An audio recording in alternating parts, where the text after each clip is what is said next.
continuano i lanci con l'elicottero per varie ripartenze che ci sono dell'incendio per materiale a Chilipino e quant'altro, che continuano a ripartire, e penso che le operazioni continueranno ancora a lungo.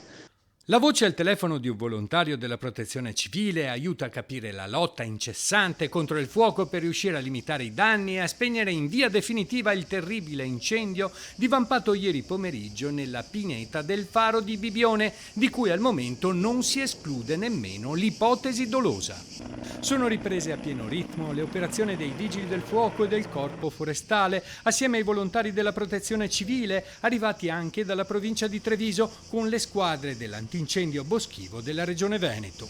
Sono ancora presenti nella pineta alcuni focolai che destano preoccupazione per la presenza di braci e tronchi roventi. 2 elicotteri regionali e i Canadair da Ciampino hanno ripreso il volo per riuscire a domare le fiamme nell'area di 46 ettari per un perimetro di 4,3 km.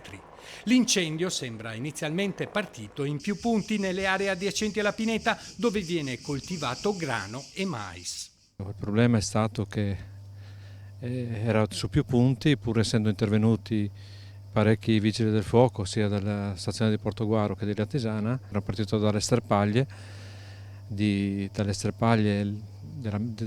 dalla mettitura del frumento, e come il fuoco si è divampato in maniera repentina su tutta e ha colpito anche la pineta.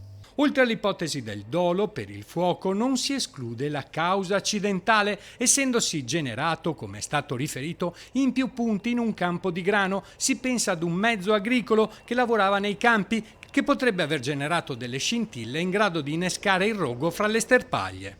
Da queste sterpaglie si sono così poi partiti alcuni tizzoni che in qualche modo sono andati a colpire la parte del sottobosco delle pinete, e oggi con questo grande secco ha favorito, e questo anche vento che in qualche modo spirava da ovest ha favorito, diciamo, l'incendio. È stato come una stufa che in qualche modo si autoalimentava.